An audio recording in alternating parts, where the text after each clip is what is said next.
Bouteille en avant! Bouteille en avant! That is the Norman-French war cry, battle cry of the Barry family, Welsh Norman dynasty who arrived in Ireland as part of the 12th century Norman invasion of Ireland, and they're the subject of our video today. The war cry means strike forward or strike onwards, and it's pretty apt because this is a family that were famously unwilling to sit in the back chair and watch others go forward ahead of them. They were always at the forefront of history, and not always to their benefit. But stay tuned and we'll learn a little bit more about the Barry dynasty of Ireland.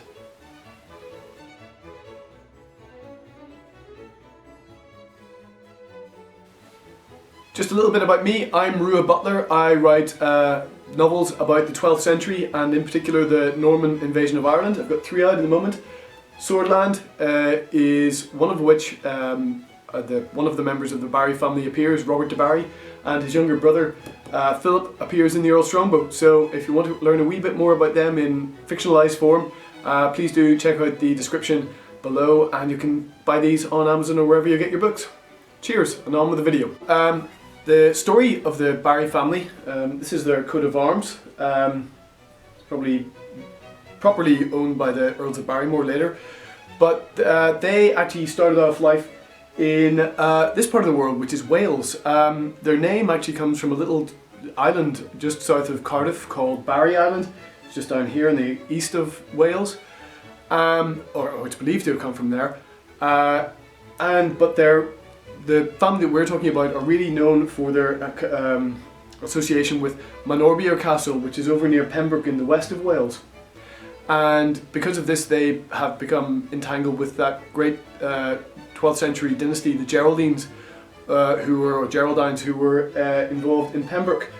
Now, the first of the line of the Barrys is a man called Odo. We know nothing about him other than his name, really, and he was the father to William de Barry.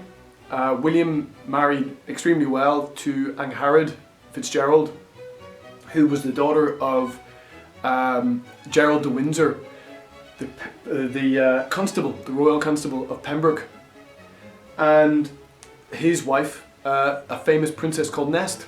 Now Nest was the mother of this Geraldine clan. She was the person that tied them all together because she married at least twice. She had illegitimate children, and these children of Nest all became involved in the invasion of 1170 or 1169, which saw a bunch of Welsh Normans cross to Ireland and take part in the conquest there. Now, what we know about Nest is that she was a noted beauty. She had a child with King Henry I of England, and then was married to Gerald in an attempt, I suspect, to tie this rebellious independent warrior on the Welsh marches to the royal house. Whatever the cause, Gerald became the constable of Pembroke Castle and was one of the great landowners in that part of Wales, which was then under sort of Norman colonisation, I suppose. The Gerald and Nest were the parents to at least 5 children. Their sons took the surname Fitzgerald. He was Gerald de Windsor. Their sons became Fitzgerald, or some of them did, and they all of their grandchildren became involved in the invasion of Ireland as well. Of their daughters, one was called Gladys, and she married into the de Coogan family, of whom we'll meet later. And Angharad, or Angharad, she married William de Barry, our friend who is living at Manorbier. This is a sort of slight family tree, and if we can get in close enough, here's Odo de Barry, William de Barry, his son, who married Angharad, and their sons, Robert and Philip, who would find the line of Barrys in County Cork, of which we're going to talk about in a little bit. But if we go here, Angharad's brother, Maurice Fitzgerald, was the father of the Dukes of Kildare, the Earls of Desmond, and yeah, they've got quite a significant lineage going on here. We've got, at the further west we go, Raymond de Carew, a very famous knight and the star of 2 of my novels. His brothers, the Carews, there's the de Coogans as we talked about, There's Gladys and John de Coogan and Milo de Coogan. And as we go further across, we get into the FitzStephens and the de Courcy family. So an extremely well-connected family in the west of Wales. They had 3 sons, William and Angharad, William de Barry and Angharad, that we know of. Really, the eldest was called Robert de Barry, and here he is, Robert de Barry. The middle one, Philip de Barry, and then there was a 3rd son, whose name is, that's just the area of Wales in which we're talking, over in Dyfed, and there we go, there's a few of the major towns. And here we have Manorbier, there's the castle of Carew, and Pembroke Castle as well. Carew was given to the eldest son of Gerald and Nest.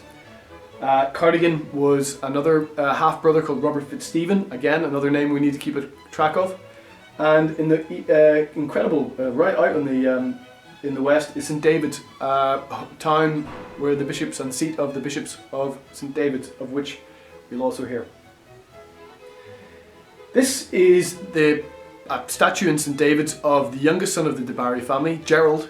He was, as many 3rd sons did, was given to the church or sent off to join the church and hopefully make his way there. And he probably thought that he was going to do rather well in the church.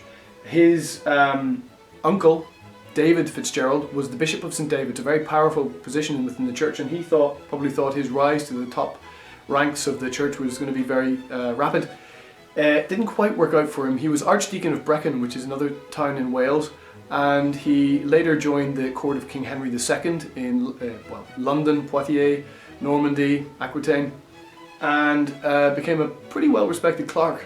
In 1185 he joined Prince John, Bad King John, who he later became Bad King John, but in those days, in 1185, he was just a young man and a prince. And in 1185, Gerald joined Prince John in Ireland, on a campaign in Ireland, and it was a bit of a disaster, but was good for 2 things. Number 1, the Butlers arrived in Ireland, which is always good, and number 2, Gerald was able to get all the material he would need to write two books. The Topography of Ireland, which is sort of a general what's going on and what's where in Ireland, and more importantly to this story, the Conquest of Ireland, which is Impugnatio Hebranica. And he published that in 1188 or thereabouts, and it was a great seller, and it charted the years of the Norman invasion of Ireland, and still remains one of the most important primary sources when looking at the Norman invasion. Although Gerald wasn't a great fan of the Irish, he degraded them at every possible moment, and probably upped what his family got up to, the de Barrys and the Fitzgeralds and the FitzStephens, probably upped that to make it seem like they were more important than they actually were. However, still a very important source for us when we're looking at the 12th century.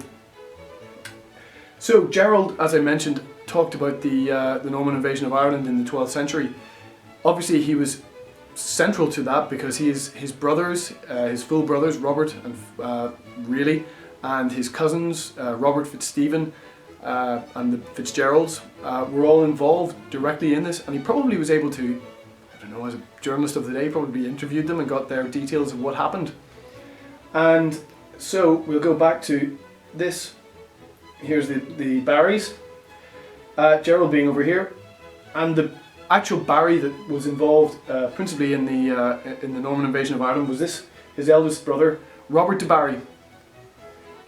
Now, the 12th century was a pretty rough and ready time, and in 1169 or in 1166, the king of this area, which is called Leinster in those days, for those who know, Ulster, Connaught, Munster, Meath, and then Leinster were the 5 major kingdoms. The king of Leinster in 1166 was a chap called Dermot MacMurrough, and he had fallen out quite spectacularly with the rest of Ireland and was exiled from his homeland.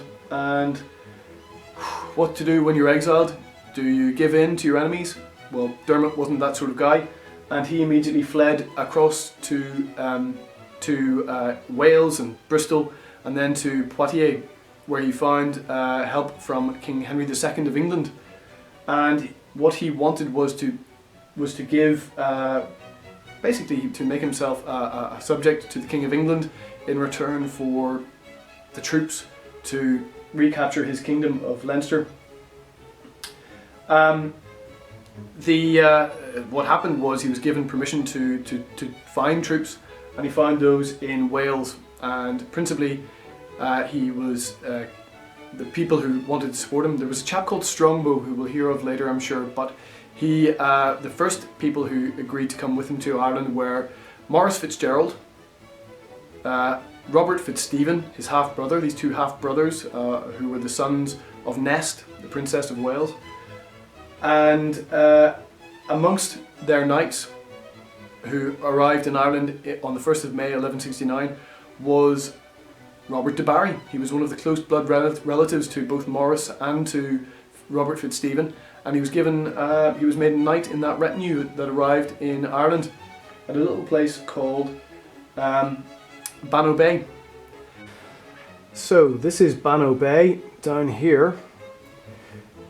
Just right here is a little island. It's not an island any longer, but that is where the Normans of 1169 landed on the 1st of May. They came in from this direction around the Salty Islands.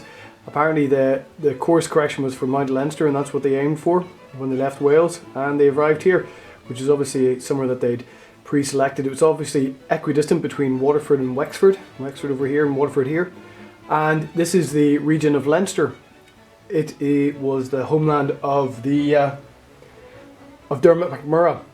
So quite soon after landing in Ireland, the Normans left Bannow Island and crossed towards Wexford, which was then an independent petty kingdom, really, home to the Norse, the Hiberno Norse of Wexford. They had a little fight just about there on the road at Duncormac, but arrived here to face a siege. Wexford was not an easy nut to break, and they assaulted 3 times. On the one of the assaults, Robert de Barry is remembered as proving himself particularly. He got to the top of the wall and presumably had a heck of a fight, and before being knocked backwards over the wall and down into the ditch, where he was struck by something, possibly a stone, possibly a timber, and this is recorded in his brother Gerald's Expugnatio Bernica, which said that he had been struck, and that about 17 years later, Robert de Barry lost all his teeth as a result of this injury. Now, what we're talking about in Wexford here is not a huge city that we'd have seen on the continent. It was probably a wooden wall, glacis of earth, and but still, the Norse, they built basically a barrier around their where they landed and where they had their ports, and it was called a long fort. It would later obviously be expanded into a major settlement, and even these days it was a major settlement in Ireland. This was a brilliant victory for the Normans. What happened was 2 cantreds of land, about 200,000 acres, was granted to Robert FitzStephen and his half-brother Maurice FitzGerald by Dermot MacMurrough, the King of Leinster. And yes, they suddenly went from being very small, insignificant knights on the Welsh March to being major landowners in Ireland. Robert probably would have benefited from that land and was given somewhere, I don't actually know quite where, but he would have been given a part of that estate as his own, as under their lordship. Together, Robert FitzStephen and Robert de Barry would go through many ups and downs. I would imagine that Robert de Barry was one of the knights who ended up in Dublin when another Norman knight called Strongbow invaded, and he took Waterford in August 1170, followed by Dublin in probably September 1170. I would imagine that Robert de Barry was one of the knights who had gone up to Dublin to assist there. Unfortunately, Robert FitzStephen remained in Wexford, and he was captured by the Wexford, who had reasserted their independence. So many ups and downs for Robert de Barry and Robert FitzStephen, his uncle. We'll fast forward a little bit to 1177, and Robert FitzStephen had finally got himself into the good graces of King Henry II, who had also come to Ireland and done a lot of campaigning there.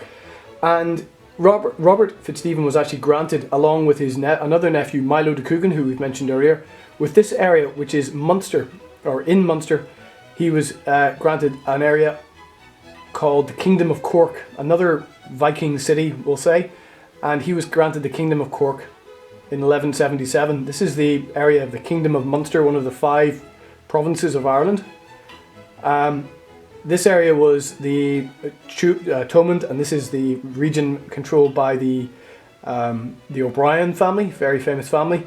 And the south, which is Desmond, was controlled by the equally famous and equally hardy McCarthys. And it was in this area of Desmond that this land grant to Robert FitzStephen and Milo de Coogan happened. So there's the grant. Here's Wexford town, Waterford, which was conquered in 1170. Lismore was an important see. It was a bishopric that had a bishop, and that's on the River Blackwater, which is just runs kind of here.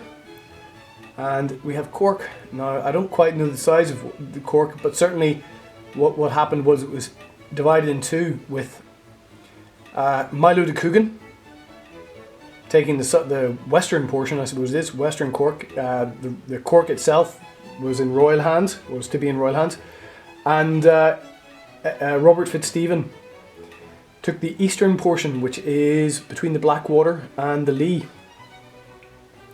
And this, of course, this region, the eastern portion, was, along with Robert FitzStephen, came Robert de Barry, one of his closest relatives, one of his best knights, I would say, one of those original knights who went into Ireland in 1169, and that is what he was. They now had a new target to conquer this area of East Cork. What to say about that? They struggled for 5 years to get control of it. Both sides were really a difficult ask, and in 1182, Milo de Coogan, who'd been granted the eastern half, or the western half, excuse me, was killed in battle along with Robert FitzStephen's son, Ralph FitzStephen, or Ralph FitzStephen. The next year in 1183, these guys were Milo and Ralph were actually killed up here at the Battle of Lismore in 1182, and in 1183, Robert de Barry was killed in battle as well. So this was becoming a very, very difficult place to pacify. Robert FitzStephen then sort of fades out of history. We presume he died quite soon after that, and he granted his this region to another of his nephews, a chap called Raymond de Carew, who had been to that point one of the principal warlords of the famous Strongbow. Raymond was a great warrior, absolutely at the top of his game, and he went into East Cork and really pacified it. He did a lot of pacifying and managed to pacify it. He took lands probably over in this region. This is Youghal over here, and that was where he seems to have based himself. In and around 1183, possibly 1185, we find Philip de Barry, the younger brother of Robert de Barry, arriving in this region. And he was granted these two estates, Buttevant and Castle Lyons, which, you can see the importance of these ones, I think, even on this small map. Buttevant is in the Ballahura Gap. These are mountains to each side, and this is the overland path between Cork and Limerick. It's also, Castle Lyons is a lovely piece of land on the beautiful Blackwater, and again, controlling a crossing. Lismore is just about here. These are incredibly important pieces of estates that the Raymond de Carew is granting to the Barrys. Possibly Robert FitzStephen granted these to Robert de Barry, but certainly by 1200, Philip de Barry, Robert's brother, has built Buttevant Castle and Castle Lyons. This is another estate, obviously incredibly important one as well, right down on Cove, or close to Cove, and Foot Island.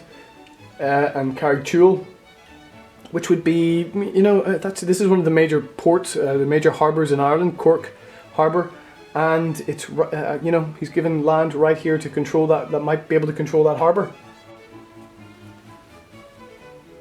So by 1200 we have the Barrys proving to be a major force in Cork, in control of these estates, and unfortunately what we know is that Philip de Barry, the younger brother of Robert de Barry, didn't really concentrate on these estates. He mainly lived in Wales at the old Barry household of Manorbier, and it was in 1206 that his son William de Barry became lord of these lands, and he was much more involved in Ireland. And what we'll hear in the next video is the fate of his descendants, of the descendants of the Barry family, who became such a major force, such a hugely important family in Cork, Munster and in Ireland. So I'll see you at the next video.